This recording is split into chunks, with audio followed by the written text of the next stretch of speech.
Hello বন্ধুরা, welcome back to my channel. আজকে আমি দেখো নিয়েছি একটা কুমড়ো। এই কুমড়ো দিয়ে তোমাদেরকে আজকে অসাধারণ রেসিপি বানিয়ে দেখাবো। তো তোমরা রেসিপিটা শেষ পর্যন্ত দেখতে থাকো।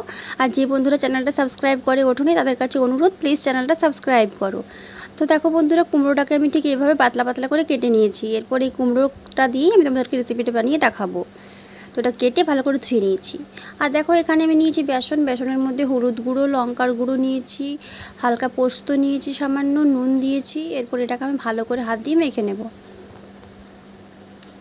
একটু একটু করে জল দিয়ে এটার একটা ব্যাটার বানিয়ে নেব। তো দেখো বন্ধুরা, ব্যাটারটা এইভাবে বানাতে হবে, খুব ঘনও হবে না, খুব পাতলাও হবে না। এরপর এই ব্যাটারের মধ্যে যে কুমড়োগুলো আমি কেটে রেখেছিলাম সেগুলো দিয়ে দেব, ভালো করে মিশিয়ে নেব। এই দেখো তেল গরম হতে দিয়েছি, তেলের মধ্যে এরপর একটা একটা করে ছেড়ে দেবো আমি। দেখো তেলের মধ্যে ছাড়তে কত সুন্দর ফুলে উঠছে। এই দেখো বন্ধুরা, উল্টে নিলাম এটা। এগুলো হয়ে গেছে, নামিয়ে নেব। এরপর এভাবে একটা একটা করে নামিয়ে নেব। তো দেখো এইভাবে ভালো করে তেলটা ঝরিয়ে নিতে হবে যেন তেল না থাকে। এরপর বাকি যেগুলো ছিল সেগুলো আমি একটা একটা করে তেলের মধ্যে ছেড়ে দেব।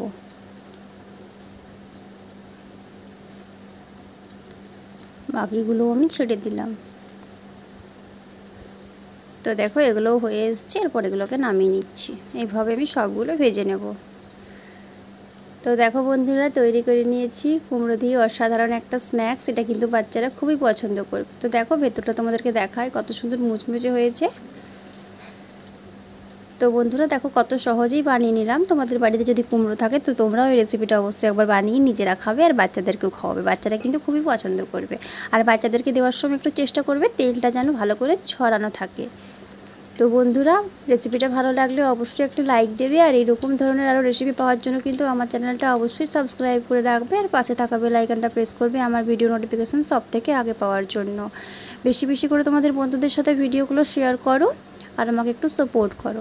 বন্ধুরা, এই রেসিপির সাথে কিন্তু যদি চা থাকে তাহলে কিন্তু সকাল বা সন্ধ্যের স্ন্যাক্স একদম জমে যাবে।